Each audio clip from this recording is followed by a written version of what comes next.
Hi welcome to మనం TV. నేను మీ మనోజ్. తెలంగాణలో మార్వాడీలను పంపించేయాలి, అసలు తెలుగు జాతి నుంచి వాళ్ళు అసలు వద్దు అనేది ఇప్పుడు కొత్తగా తెర మీదకి వచ్చిన నినాదం. అసలు నిజంగా మార్వాడీలు వాళ్ళు నిజంగా అరాచకాలు చేస్తారా, లేదా వాళ్ళ బిజినెస్ వాళ్ళు చేసుకుంటున్నారా, ఎందుకు మార్వాడీలను పంపించాలనుకుంటున్నారు మాట్లాడదాం. మనతో పాటు ప్రియా చౌదరి గారు ఉన్నారు, ఆడుతున్నారు. నమస్కారం మేడం. నమస్తే. నిజంగా మార్వాడీలను పంపించాలా, వాళ్ళు బిజినెస్ చేయట్లేదు, అరాచకాలు చేస్తున్నారు, ఇక్కడికి వచ్చి వ్యాపారాలు చేసుకోకుండా తెలుగు వాళ్ళని కొడుతున్నారు అనేది ఇక్కడ ఉన్న వాళ్ళు కొంతమంది మాట్లాడలేదు. ఇది కంప్లీట్గా పొలిటికల్గా ఒక రకంగా అంటే హిందువులను తీసే కుట్ర అనుకోవచ్చా, లేదా నిజంగానే వాళ్ళు ఏమన్నా మన తెలుగు జాతికి నష్టం చేస్తున్నారా? ఇది పూర్తిగా రాజకీయ కోణం ఒకటి. రెండోది ఏంటి అని అంటే ప్రాంతీయవాదాన్ని ఎవరు పట్టుకుని వచ్చారో వాళ్ళే మళ్ళీ దీన్ని ఈ చిచ్చును కూడా రేపినటువంటి సందర్భం ఇది. ఇక్కడ ఏమవుతుంది అని అంటే మీరు అన్నట్టుగా టోటల్గా హిందుత్వం మీద కూడా ఒక పోరాటం అని కాదు, హిందుత్వం మీద కూడా ఒక విధమైనటువంటి వ్యతిరేకతని ఇక్కడ చూపించడం అనేది క్రిస్టల్ క్లియర్గా అర్థమవుతుంది. చీలిక తెద్దామని ప్రయత్నం అంతే. ఎవరెవరిని చీలిక తేవడానికి అది చాలా పెద్ద ప్రాసెస్. ఇప్పుడు మీరు ఎవరిని పడితే ఇప్పుడు అదేంటి బియ్యంలో మట్టి బిడ్డలు ఏరుకోవచ్చు, మట్టి బిడ్డలు ఏరండి, సరే మట్టి బిడ్డలేరాం పనేం లేదు కదా అని బియ్యం కూర ఏరి పక్కన పడేసామనుకోండి, తిననీకేముంటది మీకు? ఇప్పుడు జరుగుతున్న పరిస్థితి అదే. మట్టి బిడ్డలు ఏరేసారు, ఇప్పుడు ఏదోటి ఏరాలి కాబట్టి బియ్యం ఏరి పక్కన పడేస్తున్నారు. మనము ఎప్పటికప్పుడు కూడా వాళ్ళని వెళ్ళిపోండి, వీళ్ళ వల్ల మాకు అది వస్తుంది, వాళ్ళ వల్ల మీకు ఇది వస్తుంది అని అంటే ఏమొస్తుంది? కూర్చొని మాట్లాడదామా? వితండవాదాలు వద్దు, క్రిస్టల్ క్లియర్గా మాట్లాడదాం. వాళ్ళు ఎంతమంది తెలుగు వాళ్ళ మీద వాళ్ళు దాడి చేశారు, మన తెలంగాణ వాళ్ళ మీద దాడి చేశారు, లిస్ట్ ఉందా? ఎన్ని క్రైమ్లకి వాళ్ళు పాటుపడ్డారు? సరే క్రైమ్కి పాటుపడ్డారని మీరు మాట్లాడుతున్నారు, మోసాలు చేస్తున్నారు. ఆ మోసాలను అరికట్టాల్సింది ఎవరు? మోసాలు చేస్తే కంప్లైంట్ ఇవ్వాల్సింది ఎవరికి? ప్రభుత్వానికి ఇవ్వాలి. ఇక్కడ అంత పెద్ద ఉద్యమం ఒక్కటేసారి ఉవ్వెత్తున ఎగిసిపడిందంటే ఉద్యమం ఏమి ఉవ్వెత్తున ఎగిసిపడలేదు. ఇంకొకటి లేదు, కొన్ని యూట్యూబ్ ఛానల్ చేసినటువంటి హంగామా హడావిడి తమ్నైల్స్ తప్ప కావాలంటారు. అవునండి, ఒక ఇద్దరు గొంతులో నలుగురు గొంతులో మాట్లాడుతున్నాయి తప్ప జనం ఏమన్నా రోడ్డు మీదకి వచ్చారా? జనం ఏమన్నా ప్లకార్డులు పట్టుకొని ఏమన్నా ఇది చేశారా? అక్కడెక్కడ తెలంగాణలో ఒక ప్రాంతంలో సమ్మెకి పిలుపునిచ్చారు, అది కూడా ఆగిపోయి సామరస్యంగా కూర్చొని పరిష్కరించుకుంటామనేటటువంటి విషయం ఎందుకు వచ్చింది అంటే ఇది ఒక ఎమోషనల్ బ్లాక్మెయిల్. ఒక ఎమోషన్ని తెర మీదకి తీసుకొని వచ్చి ఎమోషన్ రుద్దే ప్రయత్నం చేశారు. ఎంత ఫాస్ట్గా వాళ్ళు రుద్దాలనుకున్నారో అంతే ఫాస్ట్గా బూమరాంగ్ అయింది. బేసిక్గా వాళ్ళు ఓన్లీ ఒక బిజినెస్ వాళ్ళది ఏదైతే ఉంటుందో అదే చేసుకుంటారు, మిగతా వాటికి చాలా దూరంగా ఉంటారు. వాళ్ళ బిజినెస్ ఎలా డెవలప్ అవ్వాలనేది చూస్తారు తప్ప కాంట్రవర్సీలు దూరంగా ఉంటారని చెప్పి న్యూట్రల్గా చెప్తున్నమాట. అంటే ఏ వర్గం వాళ్ళని టార్గెట్ చేస్తున్నారు అనుకోవచ్చు? అంటే బిజినెస్ టు బిజినెస్ ఇక్కడ లేదండి. బిజినెస్ టు బిజినెస్ కనుక కాంపిటీషన్ మీకు ఉండున్నట్టయితే మార్వాడి వాళ్ళు ఇంత ఎస్టాబ్లిష్ అవ్వడం అనేది కష్టం అవ్వదా? అవును, వాళ్ళు ఎందుకు రాణిస్తారు? ఇప్పుడు ఇక్కడ ఉన్నటువంటి కావచ్చు, ఫ్లిప్కార్ట్ కావచ్చు, ఫ్లిప్కార్ట్ కోఫౌండర్ కావచ్చు, ఇంకా షాప్ క్లూజ్ కావచ్చు, మింత్రా కావచ్చు, సిఎట్ కావచ్చు, చాలా వరకు కోఫౌండర్లు కావచ్చు, సిఇఓలు కావచ్చు వాళ్ళే ఉన్నారు. అండ్ భారత ఎకానమీలో భారతదేశంలో ఎవరైతే ధనవంతులు ఉన్నారో దాదాపుగా 42% వాళ్ళే. అగర్వాల్స్, మిట్టల్ వీళ్ళందరూ వాళ్ళే కదండి, బిర్లా, టాటా వీళ్ళందరూ వాళ్ళే కదా. మొత్తం టాప్ మోస్ట్ లో వాళ్ళు ఎందుకు ఉన్నారు? ఒక తెలంగాణ ధనవంతుడు ఎందుకు లేడు? ఒక ఆంధ్ర ధనవంతుడు ఎందుకు లేడు? లేకపోతే ఒక తమిళనాడు ధనవంతుడు ఎందుకు లేడు? లేకపోతే ఒక కేరళ ధనవంతుడు ఎందుకు లేదు? ఎంతసేపు మనం ఏం చేస్తున్నామంటే వాళ్ళు సంపదను సృష్టిస్తున్నారు, మనం ఏం చేస్తున్నాము? సమయాన్ని వేస్ట్ చేస్తున్నాం కూర్చొని, వాటి మీదే మనం కాన్సన్ట్రేట్ చేస్తున్నాము. కాబట్టే ఇవాళ మనము ఎందుకు ఇంకా ఇలాగే ఉద్యమాల్లోనే ఎందుకు ఉండిపోయామండి? ఎందుకు ఉద్యమాలతోటి పని గడుపుతున్నాం మనం అంటే మనము వ్యక్తిగతంగా ఎదిగేటటువంటి అవకాశాలని కోల్పోయాము, వ్యక్తిగతమైనటువంటి టార్గెట్లు చేసుకుంటూనే కూర్చున్నాము. మనం ఎదగట్లేదు, మనము ఎదగము సరికదా, పక్కవాడు ఎదిగితే ఓర్వలేనటువంటి తనంలో ఇవాళ సోకాల్డ్ ఒక కొన్ని కుహన మేధావులు పన్నినటువంటి వలలో ఇవాళ జనం చిక్కుకుంటున్నారు అనేటటువంటిది మాత్రం వాస్తవం. ఇంకొకటి మీరు అన్నారు, వాళ్ళందరూ టాప్ మోస్ట్లో ఉన్నారు అని అంటే వాళ్ళ లక్ష్యం ఏంటి? నేను ఎదగాలి, నా రూపాయిని ఇంకొక రూపాయి చేసుకోవాలి. ఇంకొకటి కూడా మీరు గమనించారేమో, ఆ రూపాయిని ఇంకొక రూపాయి చేసేటటువంటి దాంట్లో అతను ఆ వ్యాపారాన్ని పెంపొందించుకునేటటువంటి మూల సూత్రాలు ఏమున్నాయో ఎవరైనా గమనించారా? మార్వాడీలు సంపాదించేస్తున్నారు అని మాట్లాడుతున్నారు. మీరు చూడండి, ఎక్కడైనా సరే చూడండి. సంపాదన అంటే నాకు విషయంతో వచ్చింది, ఐబిఎంలో చదివిన బిజినెస్ అనలిస్టులు కావచ్చు, ఇప్పుడు పెద్ద పెద్ద కార్పొరేట్ కంపెనీస్లో ఉండే టైకూన్స్ కావచ్చు, ఇంత పెద్ద పెద్ద చదువులు చదువుకొని వీళ్ళ ముందు నిజంగా వీళ్ళందరూ జుజుబి అనుకోవచ్చు ఒక రకంగా. కదా, దాన్ని మనం ఒడిసి పట్టుకోవడం మానేసాం. ఇప్పుడు ఇవాళ మీరు అన్నట్టు పెద్ద పెద్ద కంపెనీస్ లో ఎవరైతే ఉన్నారో బిజినెస్ అనలిస్టులు ఎవరైతే ఉన్నారో వాళ్ళు ఎవరండి?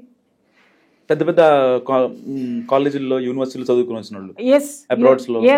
ఎవరి కింద పని చేస్తున్నారండి? అవును, కొన్ని వందల కోట్ల రూపాయల పెట్టుబడి, వేల కోట్ల రూపాయల పెట్టుబడి పరిశ్రమలు కానివ్వండి, వ్యాపార సంస్థలు కానీ ఎస్టాబ్లిష్ చేసేటటువంటి వాడు దేంతో, ఏ జ్ఞానంతో పనిచేస్తున్నాడు? మనం పుస్తక జ్ఞానం చదువుకొని అనలిస్టులుగా మనం వాళ్ళకి హెల్ప్ చేస్తున్నాం. అంటే మన హెల్ప్ను వాళ్ళు తీసుకున్నారు. ఇక్కడ మనం గమనించాలి, అతగాడు డబ్బుని సంపాదించడం మీద ఉండేటటువంటి ధ్యాసతో పాటుగా చదువుకున్నటువంటి వాళ్ళ మీద వాళ్ళు చూపించేటటువంటి ఒబీడియన్సీ అనేటటువంటిది కూడా మనం ఇక్కడ గమనించాలి. వాళ్ళు చాలా ఒదిగి ఉంటారు. మార్వాడీస్ మనస్తత్వం ఇప్పుడు మీరు ఇద్దరినో ముగ్గురినో చూసుండి ఉంటారు, అహంకారంతో ఫీల్ అయ్యేటటువంటి వాళ్ళని, లేకపోతే అహంభావంతో ఉండేటటువంటి. కానీ ఇప్పుడు మనలో ఎవరైనా సరే బాగా చదువుకున్నటువంటి వాళ్ళు, మీరు అన్నట్టు ఆ CEO పోస్ట్లో ఉన్నటువంటి వాళ్ళు, లేదా మన మేధో సంపత్తి వాళ్ళకు ఉపయోగపడుతుంది అని అంటే వాళ్ళు డౌన్ టు ఎర్త్ ఉంటారు. వాళ్ళు ఇచ్చేటటువంటి మర్యాద కూడా చాలా చాలా గొప్పగా ఉంటుంది. రెండోది, నేను ఇక్కడేం బార్వాడి వాళ్ళకి భజన చేయట్లా, మన వాళ్ళని నేర్చుకోమని చెప్తున్నా. వాస్తవాలు మాట్లాడితే చాలా మందికి పొసగదు, కానీ మనం వినాలి, తప్పదు. ఎందుకంటే మందు చేదుగా ఉంటుంది, కానీ అదే రోగం కుదురుస్తుంది. కాబట్టి ఈ చేదు నిజాలని, వాస్తవాలని మనం డైజెస్ట్ చేసుకోవాల్సినటువంటి అవసరం ఉంది. వాళ్ళు వాడి వ్యాపారానికి ఏది అవసరమో, ఏది మన కేసీఆర్ గారు ఒక మాట అన్నారు కదా, తెలంగాణ కోసం బొంత పురుగు సహాయపడినా కూడా ముద్దెట్టుకుంటాను అన్నట్టుగా, వాళ్ళు వాళ్ళ వ్యాపారానికి పనికొచ్చేటటువంటిది ఏది ఉన్నా కూడా వాళ్ళు హక్కును చేర్చేసుకుంటారు, వాళ్ళు ఓన్ చేసేసుకుంటారు. ఆ ఇచ్చేటటువంటి మర్యాదను ఇస్తారు, వాళ్ళ దగ్గర ఉన్నటువంటి మేధో సంపత్తిని వాడుకుంటారు, వాళ్ళకు ఉన్నటువంటి రూపాయలు పిల్లలు పెట్టిస్తారు. మనం ఏం చేస్తాము, ఇప్పుడు ఒక ఫర్ ఎగ్జాంపుల్ మార్వాడి ఇంట్లో ఉన్నటువంటి పసిపిల్లవాడి దగ్గర నుంచి తీసుకోండి. ఆ ఇంట్లో ఉన్నటువంటి ప్రతి ఒక్కళ్ళు ఆడవాళ్లతో సహా, భర్త ఏ వ్యాపారం చేస్తున్నాడో భార్య వచ్చి ఇంట్లో పనులన్నీ అయిపోగానే వచ్చి కిరాణా కొట్లో కూర్చుంటది, లేదా బట్టల కొట్లో కూర్చుంటది, లేకపోతే ఇంకొక షాప్లో ఉంటే ఆ షాప్లో కూర్చుంటుంది. ఇక్కడ ఉంటుంది హస్బెండ్ వైఫ్ ఇద్దరూ కలిసి కూడా ఒకళ్ళకొకళ్ళు కోఆపరేట్ చేసుకుంటూ ఉంటారు. అదొక ఆస్పెక్ట్. ఇంకొకటి ఏంటి అని అంటే, ఒక 7-8 సంవత్సరాలు అంటే వాడికి ఒక ఊహ వచ్చి వాడు ఒక కొంచెం హెల్పర్గా పనికొస్తాడు అనుకుంటే, వాడి పిల్లోడు కూడా వచ్చేసి అదే షాప్లో ఉంటాడు. వాడి ప్రపంచం ఏంటి, స్కూల్ అయిపోగానే ఆ షాపుకి వచ్చిపోయేటటువంటి కస్టమర్స్ యొక్క టేస్ట్ ఏమేమి ఉన్నాయి అది గమనించడము, వాడికి ఆ తండ్రికి హెల్ప్ చేయడము, ఆ వస్తువులు తీసివ్వడంలోనో, ప్యాక్ చేయడంలోనో, బిల్లింగ్ చేయడంలోనో, ఇంకా దేంట్లో వాడి ఏజ్కి వాడు ఏమేమి నేర్చుకుంటాడో ఆ పనిలో సహాయపడుతూ కుటుంబం మొత్తం కూడా ఒక దాని మీద కాన్సన్ట్రేట్ చేసి రూపాయి ఎక్కడికి పోకుండా ఆ రూపాయిని శ్రమ విభజన చేసుకుంటూ, కుటుంబ సభ్యులు శ్రమ విభజన చేసుకుంటూ ముందుకు తీసుకెళ్తారు. ఇక్కడ మన వాళ్ళ దగ్గర కొద్దాం, ఎవరు ఆంధ్రోడైనా, తెలంగాణ అయినా, తమిళనాడైనా, ఎవడైనా సరే మాట్లాడుతున్నాను నేను.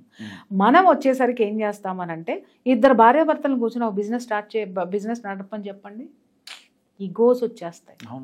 నన్ను అలా మాట్లాడతావా, నన్ను పనాల ముందు మాట్లాడతావా, నా మాట లెక్క చేయవా, పనాల ముందు నన్ను అరుస్తావా, ఈ డామినేటింగ్ కమాండింగులతో కొట్టుకు చచ్చిపోతారు చాలా వరకు. అందరినీ అనట్లేదు, ఈ అండర్స్టాండింగ్ తో చేసేవాళ్ళు చాలా తక్కువ మందే ఉన్నారు. కానీ ఇక్కడ ఈగోస్ స్టార్ట్ అయిపోతాయి. తర్వాత వచ్చేటటువంటి సంపాదన మీద ఇద్దరికీ ఆధిపత్యం వచ్చేస్తుంది.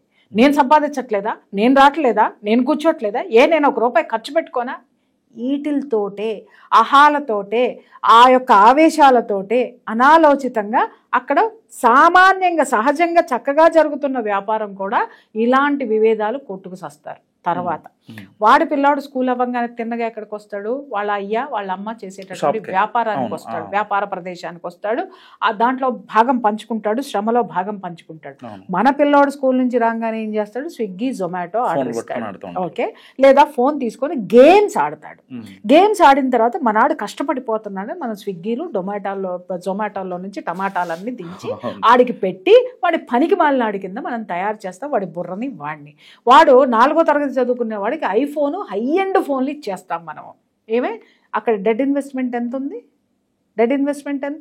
4వ తరగతి ఆడి మీద నువ్వు ₹1,00,000 ఖర్చు పెట్టావు, రిటర్న్ ఏంటి?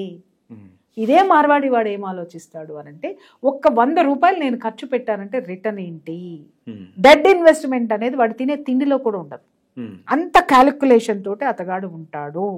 నిజం చెప్పాలి అనంటే రూపాయి పిల్లల్ని ఎలా పెడుతుంది అనేటటువంటిది ఆలోచిస్తాడు.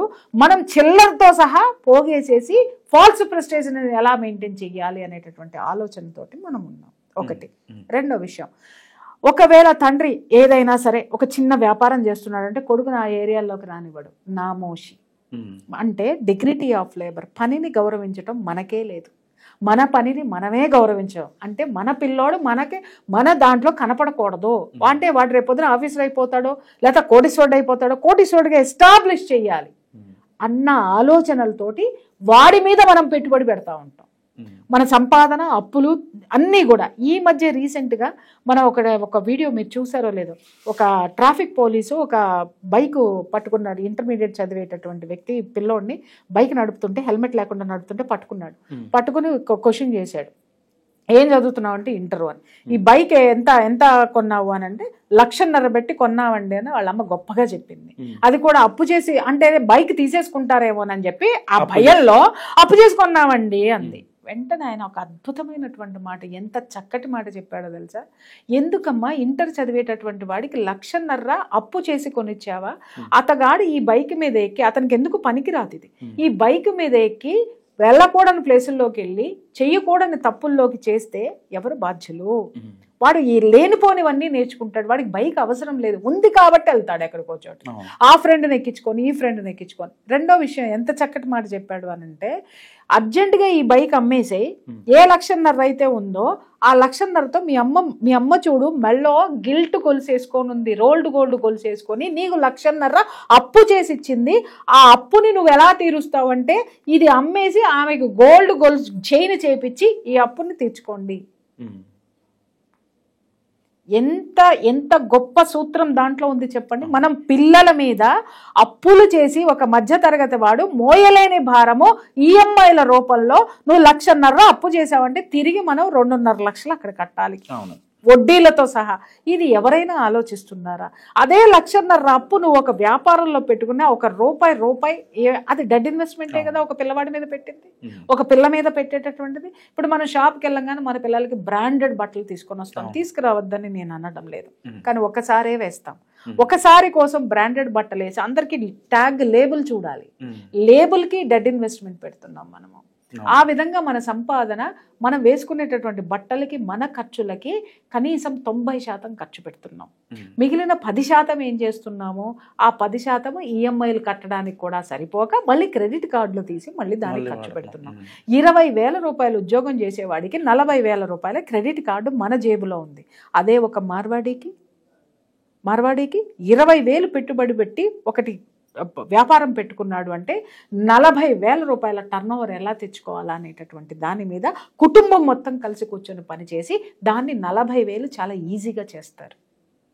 శ్రమైక జీవన విధానం అది. మేడం, ఫైనల్గా ఒక క్వశ్చన్.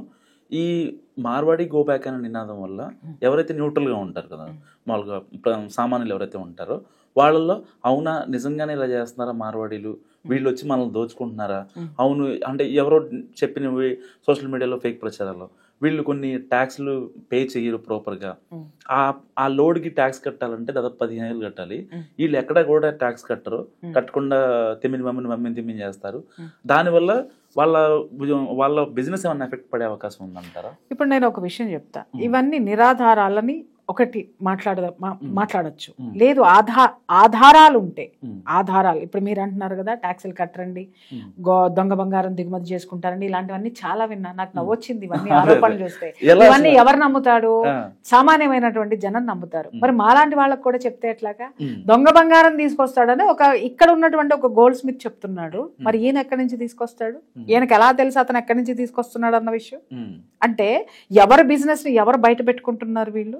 సరే, నేనేమంటాను అనంటే ఆధారాలు ఉండి ఉన్నట్టయితే వీటి మీద చర్యలు తీసుకోవాల్సింది ఎవరు? ప్రభుత్వం తీసుకోవాలి. మనం ఎవరి మీద ఒత్తిడి తీసుకొని రావాలి? వీళ్ళు గో బ్యాక్ అని ఒత్తిడి కాదు మనం తీసుకురావాల్సింది, ప్రభుత్వం మీద ఒత్తిడి తీసుకొని వచ్చి ఇదిగోండి పలానా వ్యాపారస్తులు, ఇదిగో దీంట్లో ఉన్న వాళ్ళు ఇవి ట్యాక్స్లు ఎగ్గొడుతున్నారు, అలాగే ఆదాయానికి ఇంత గండి పడుతుంది, వీళ్ళకి ఎవరికి ఆధార్ కార్డులు లేవు, వీళ్ళెవరూ కూడా ఇక్కడ స్థానికత లేదు, వీళ్ళు డబ్బులు సంపాదించేసుకుంటున్నారు, డబ్బులు పోగేసుకుంటున్నారు, పలానా చోటుకి వీళ్ళు వెళ్ళిపోతున్నారు అని ఎవరెవరు ఆ పని చేస్తున్నారో కలిసి ఇంత పెద్ద ఉద్యమాన్ని తీద్దామని మనం బయలుదేరిన వాళ్ళము వాళ్ళ లిస్టు బయటికి తీయలేమా? మీ దగ్గర పెట్టుకునే తిరుగుతున్నారు కదా, వాళ్ళ లిస్టు బయటికి తీయలేమా? ఏమండి, నాకు తెలిసి కొంతమందిని చెప్పాలంటే ఈ ఉద్యమంలో ఉన్నటువంటి సోకాళ్ళు జనాలందరూ కూడా మార్వాడీస్ దగ్గర కొన్ని సంస్థలు పెట్టుకొని, ధార్మిక సంస్థలు పెట్టుకొని విరాళాలు అడిగితే వాళ్ళు రిజెక్ట్ చేస్తే దాంట్లో నుంచి పుట్టుకొచ్చినటువంటి ఉద్యమకారులు వీళ్ళు. నేను వాళ్ళ చరిత్రలు చెప్పమంటే ఖచ్చితంగా చెప్తా, ఛాలెంజ్ చేస్తారా చెప్తా, నేను డెఫినెట్ గా చెప్తా. ఇందులో పలానా కమ్యూనిటీ అని పెట్టుకొని మరి వచ్చినటువంటి వాళ్ళల్లో చాలా వరకు కూడా మార్వాడీలు మాకు కాంపిటీటర్స్ అయ్యారని మాట్లాడుతున్నారు. మీరు ఈ రోజు మీరు ఏ వ్యాపారాలు అయితే చేస్తున్నారో ఆ వ్యాపారాల్లో మీరు పతుకుపోయి ఉంటే, మీరు చాలా స్వచ్ఛందంగా మీరు ఉండి ఉన్నట్టయితే అసలు మార్వాడి వాడు మన ఊరు ఎందుకు వస్తాడండి? అక్కడ ప్లేస్ ఎక్కడ ఉంటుందండి? ఉన్న షాపులన్నిటినీ నువ్వే ఆక్యుపై చేసేసుకుని కూర్చొని చక్కగా వ్యాపారం చేస్తే వాడెందుకు వస్తాడు? ఇంకొక మాట చెప్తాను, ఈ మార్వాడి వాడు ఇక్కడ ఉండడం వల్ల కూడా మనకి ప్రైస్ బ్యాలెన్స్ అనేటటువంటిది ఉంది. లేదు అనుకోండి, ఒక చిన్న ఎగ్జాంపుల్ నేను మొన్న ఒక ఎపిసోడ్లో కూడా నేను చెప్పాను. ఒక వస్తువుని, ఒక ధాన్యము 150 రూపాయలు కిలోకి అమ్మేటటువంటి ధాన్యాన్ని మార్కెట్లోకి 150కి అమ్ముతున్నారు మన వాళ్ళు. ఒక మార్వాడి వచ్చి ఇంత ఎక్కువ ప్రైజ్కి కోట్ చేస్తున్నారు, నేను 90 రూపాయలకే మార్కెట్లోకి రిలీజ్ చేస్తాను అని చెప్పేసి ఇతగాడు వచ్చి వీళ్ళతోటి బేరం కుదుర్చుకొని నేను తక్కువకి మీకు ఇంపోర్ట్ చేస్తాను, నేను చేపిస్తాను 90 రూపాయలకి అని బేరం కుదుర్చుకుంటే వాళ్ళు తరిమేశారు, తన్నారండి, లిటరల్లీ ఆ మార్వాడిని తన్ని పంపించారు మన వాళ్ళు. తంతే ఇతగాడు తిన్నగా సెంట్రల్ గవర్నమెంట్కి వెళ్ళిపోయి అక్కడ నుంచి ఏ పైరవీలు చేసుకోవాలో అతను చేసేసుకుని 90 రూపాయలు కన్ఫర్మ్ చేసుకుని వచ్చాడు. సరదాగా వచ్చేసేసరికి ఇక్కడ వీళ్ళకి ఏమైపోయింది, బ్రేక్ పడిపోయింది. బ్రేక్ పడిపోయి చచ్చినట్టు అతగాడికే బతిమలాడుకుని మేమే, నువ్వు ఎక్కడి నుంచి తీసుకురావద్దు, మేమే నీకు 80 రూపాయలకి ఇస్తాను, నువ్వు 90 రూపాయలకి అమ్ముకో అని వీళ్ళు 80 రూపాయలకి ఇచ్చారు. ఇప్పుడు చెప్పండి, వాడికి 10 రూపాయలు ప్రాఫిటే కావాలండి, అంతకుమించి ఎక్కువ పెట్టుకోడు. వీళ్ళు 80 రూపాయల కంటే వీళ్ళ లాభం దాంట్లో కూడా ఉందిగా. అంటే ఎంత వస్తువుని 150కి కోట్ చేశారు మన వాళ్ళు. దోపిడీ ఎవరెవరిని చేస్తున్నారు వీళ్ళు? ఇప్పుడు చూడండి, మీకు ఆన్లైన్లో దొరికేటటువంటి కూడా కొన్ని ఫోన్ యాక్సెసరీస్ కానీ అవి కానీ ఆన్లైన్లో కంటే మార్వాడి దగ్గర తక్కువ ఉంటాయి, తక్కువకి వస్తాయి. అలాగే మీరు 10 సార్లు మార్వాడి షాప్కి వెళ్ళండి, 11వ మీరు మీకు ఒక వస్తువు, ఆ వస్తువు రిపేర్ ఏదైనా వస్తే పెద్దది మేజర్ ఏదైతే ఉంటుందో అది చేస్తాడు, చిన్న చిన్నవి కూడా పైసలు తీసుకోకుండా సెట్ చేసి పంపించేస్తాడు. అర్థమైందా? ఇప్పుడు మీరు ఒక మొబైల్ తీసుకెళ్లారు అనుకోండి, మొబైల్లో ఏదో ప్రాబ్లం ఉందనుకుందాం, ఆ ప్రాబ్లం సెట్ చేస్తాడు, అమ్మ దీనికి 1000, 2000, 500 అవుతుంది అంటాడు.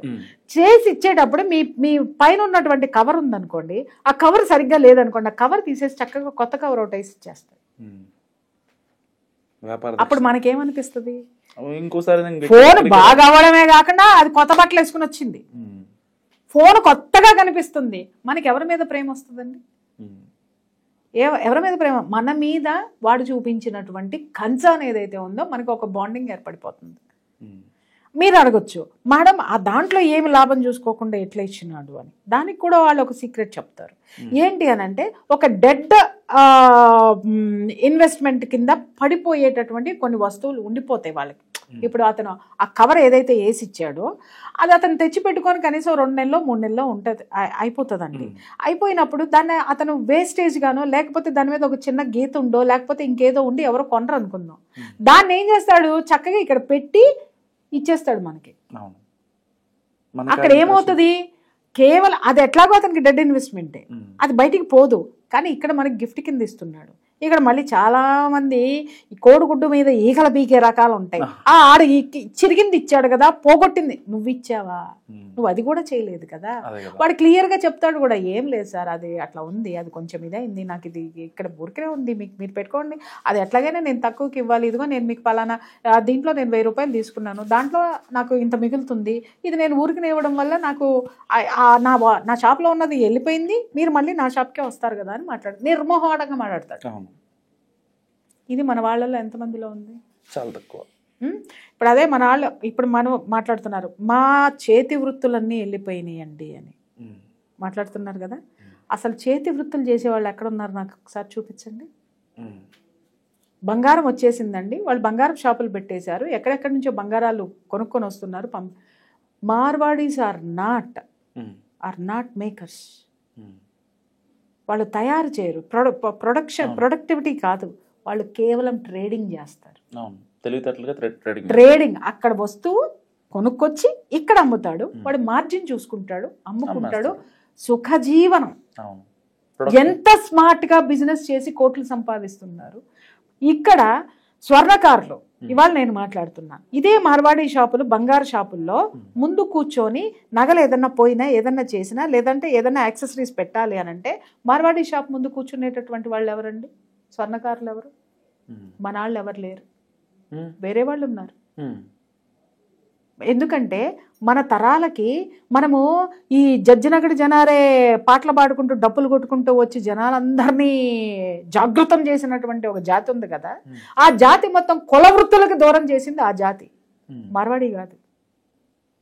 మీరు చదువుకోవాలి, మీరు పైకి రావాలి, మీరు దోపిడీకి గురవుతున్నారని వీళ్ళని ఎగదోసి అరా కొరా చదువులతోటి ఈ పిల్లల్ని నాశనం చేసి, ఈ పిల్లలు ఇంటర్ చదవగానే నేను చదివేశా, నేను విద్యాధికుడిని అయిపోయా, నేను లిటరేచరో లేకపోతే నేను ఒక లిటరసీ అని ఫీల్ అయిపోయి వాడు అక్కడ కూర్చొని ఆ స్వర్ణకారుడు పని చేయడానికి ఎంతమంది పిల్లలు సిద్ధంగా ఉన్నారు. కానీ మార్వాడీలు బ్లేమ్ చేస్తూ ఉంటారు. నేను అదే మాట్లాడుతున్నా, కుల వృత్తులు చేసేవాళ్ళు ఎంతమంది ఉన్నారు రండి, నిజంగా ఉన్నారు అంటే వాళ్ళని మనం బ్రతికించుకుందాం, ఆ కుల వృత్తులు బ్రతికిద్దాం. ఖచ్చితంగా ప్రభుత్వం మీద మీతో పాటు మేము గళం కలుపుతాం, ప్రభుత్వం మీద ఒత్తిడి తీసుకొద్దాం, మళ్ళీ మన యొక్క జీవన విధానాన్ని పునర్నిర్మించుకుందాం. గవర్నమెంట్ ఉద్యోగాలు ఎన్ని ఉంటాయండి ఏ రాష్ట్రంలోనైనా? ఎన్ని ఉంటాయండి? 2 లక్షల, 3 లక్షల, 4 లక్షలు, రాష్ట్రాన్ని బట్టి ఉంటుంది. రాసేవాళ్ళు ఎంతమంది ఉంటారండి ఎంట్రన్స్లు? దానికోసం గ్రూప్ 1, గ్రూప్ 2, తర్వాత ఎలిజిబుల్ టెస్ట్లు, ఇవన్నీ రాసేవాళ్ళు లక్షలు ఉంటారు. గాంధీనగర్ వెళ్తే అర్థమవుతాం. ఇది ఏంటి? మార్వాడి వాడు ఎప్పుడైనా సరే వచ్చి అక్కడ నుంచోని గ్రూప్ ఎగ్జామ్ రాశాడా? ఎవడో ఒకడు ఉంటాడు, నూటికోకోటికో. ఎందుకు రాయడు సార్? వాడు ఆల్రెడీ ఒక ఉద్యోగం క్రియేట్ చేసుకున్నాడు సార్. చిన్నప్పటి నుంచి వాడికి ఉంది సార్. వాడి నాది ఇది, దీన్ని రూపాయికి 2, ఎవడైనా డబ్బు కోసమే కదా చేసేది. వాడి తండ్రి నుంచి వచ్చినటువంటి ఆ వృత్తో వ్యాపారాన్ని వాడు అడాప్ట్ చేసేసుకున్నాడు. ఎస్, ఇది నాది, దీన్ని రూపాయి చేస్తా, నాది నాకు ఉంది అనేటటువంటిది వాడు పెట్టుకొని వాడు దేనికి కాంపిటీషన్కి రాడు, వాడే కాంపిటీటర్ అవుతాడు. ఇప్పుడు చెప్పండి ఎవరిది తప్పు? సెల్ఫ్ ఎంప్లాయ్మెంట్లోకి మనం ఎందుకు వెళ్ళాం? ప్రభుత్వం ఏమిస్తుంది అని ప్రభుత్వం మీద అడిగే వాళ్ళని మరి కొన్ని వేల కోట్ల రూపాయలు స్వయం ప్రాతిపదికన, అంటే స్వయం దాని ఏమంటారు వృత్తుల కింద, ఎంఎస్ఎంఈలు ఎన్ని లేవండి, ఎన్ని స్కీమ్స్ లేవు? ముద్ర లోన్లు సెంట్రల్ గవర్నమెంట్ ఇస్తుంది, దాన్ని ఎంతమంది వాడుకుంటున్నారు? ఇక్కడ ఇంకొకటి మాట్లాడొచ్చు, అసలు అవి ఎవరికి ఉన్నాయి చెప్పనా అని చెప్పుచ్చు కొట్టండి. అవి ఉన్నాయి అని చెప్పని వాడు ఎవడో మీ ఏరియాలో ఉన్న ప్రజాప్రతినిధి, వాడు ప్రచారం చేయాలి. అరే మీకు ఇన్ని లాభాలు ఉన్నాయి, ఇన్ని లోన్లు ఉన్నాయి, మీరు ఇట్లా తీసుకోండి, ఇట్లా బాగుపడండి అని వాడి ఏరియాలో, వాడి నియోజకవర్గంలో ఉన్నటువంటి నిరుద్యోగులు ఎవరైతే ఉన్నారో వాళ్ళకి దిశా నిర్దేశం చేయాల్సింది ఈ ప్రజాప్రతినిధి. వీడిని చెప్పుచ్చు కొట్టండి. అంతేగాని అక్కడ పోయి ప్రభుత్వం ఏం చేయలేదు అని అంటే, ప్రభుత్వం ఇన్ని వేల కోట్ల రూపాయలు ఎవడు మింగి నీళ్లు తాగుతున్నాడు వాడి గల్లా పట్టుకోండి. ఇవన్నీ నేల విడిచి సాము మనం చేస్తా, ఎవడో ఒక దంపడు ఉపన్యాసాలు చెప్పగానే రక్తం పొంగిపోయి ఛాతీ పుల్లాయించేసి ముందుకు దూకేసి గో బ్యాక్ అంటే, ఇవాళ లోకల్గా రేపొద్దున అరటి పండు కొనుక్కోవాలంటే 500 చేస్తాడు, కాంపిటీషన్ లేకపోతే. చచ్చినట్టు మనం కొనాల్సిందే. అప్పుడు ఎవరు నిలబడదాం? ఏం మిగులుతుంది ఇక్కడ? పని పాట లేని నిరుద్యోగులు, రాజకీయ నిరుద్యోగులు, అలాగే ఒక వ్యవస్థని నాశనం చేయాలనుకునేటటువంటి కొన్ని నికృష్టమైనటువంటి జాతులు చేసేటటువంటి ఈ యొక్క పద్మ వ్యూహంలో దయచేసి యువత చిక్కుకోకండి, తెలంగాణ ప్రజలు అంతకంటే చిక్కుకోకండి. Think it. వాడు ఎందుకు ఎదుగుతున్నాడు? వాడు మనలాగా మనం ఎన్నింటికి లెగుస్తున్నామండి? నేను ఇందాకే చెప్పా, వాడు పిల్లోడు స్కూల్ అవ్వగానే వచ్చి దీంట్లో కూర్చుంటాడు, మన పిల్లోడు సెల్ ఫోన్ చూస్తాడు. వాడి పిల్లోడు ఏం చేస్తాడు? వాళ్ళ నాన్నకి ఏం కావాలనో మూటలైనా ఏదైనా వాడు మోసుకుంటూ ఉంటాడు. మన ఆడేం చేస్తాడు? బ్యాట్, ఏది క్రికెట్ బ్యాట్ పట్టుకొని వెళ్తాడు. వాడికి కనీసం పెద్దవాళ్ళని ఎలా సంస్కరించాలనేది కూడా మనం నేర్పం.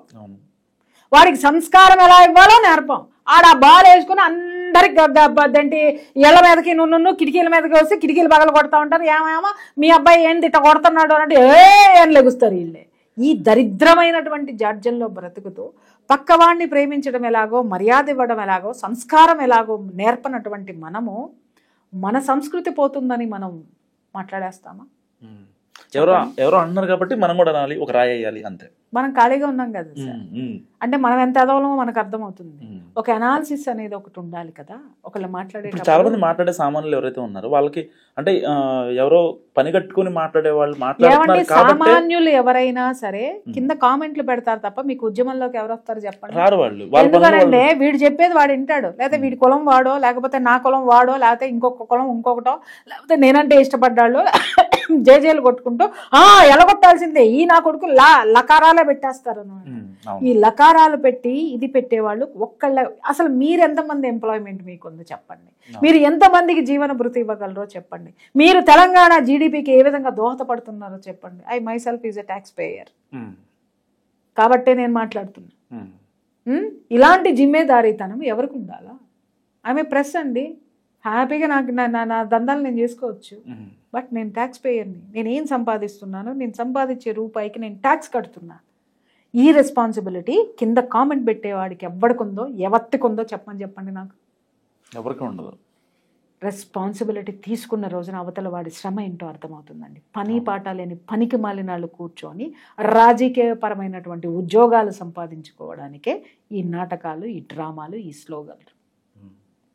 అరే ఒక మహిళని గౌరవించలేనటువంటి నీ భాష ఎక్కడైనా మర్యాదపూర్వకమైనటువంటి భాష ఉందా అండి? అసే ఉసే ఏంటే. ఈ ముందు ఫస్ట్ నీ మైండ్ యువర్ లాంగ్వేజ్, ఫస్ట్ నీ భాషని సంస్కరించు. మేము ఇట్లాగే ఉంటాం, మేము ఇట్లాగే మాట్లాడతాం అని అంటే అందుకే ఇట్లాగే ఉన్నావు నువ్వు. వాడు అందుకే అట్లున్నాడు. నేర్చుకో. ఎందుకంటే నీ భాష నీకు ఎలాగైనా ఉండొచ్చు, కానీ పక్క వాడికి ఇబ్బంది కలిగించకూడదు కదా. ఫస్ట్ నిన్ను ఎవరైనా ఏదైనా మాట్లాడారు అని అంటే ఖచ్చితంగా కౌంటర్ ఇవ్వు. కానీ అలా మాట్లాడడానికి నువ్వు అవకాశం ఇచ్చి నువ్వు రెచ్చగొట్టి ఇంకా రెచ్చిపోయి పాయింట్అవుట్ చేస్తే ఇక్కడ ఏమవుతుందంటే కులాల ప్రకారంగా కొట్టుకు సస్తున్నారు, ప్రాంతాల వారీగా కొట్టుకు సస్తున్నారు. ఈ విధమైనటువంటి సోషల్ అన్రెస్ట్ తీసుకొని వచ్చి పొలిటికల్ మైలేజ్ కోసం ప్రయత్నిస్తున్నటువంటి జలగలు కొన్ని ఆడుతున్నటువంటి పీలుస్తున్నటువంటి రక్తం ఆచర్యలో భాగమే ఈ ప్రాంతీయవాదం. థ్యాంక్ యూ అండి. సో ఇది ప్రియా చౌదరి గారి అనాలిసిస్. చూస్తూనే ఉండండి మనం టీవీ.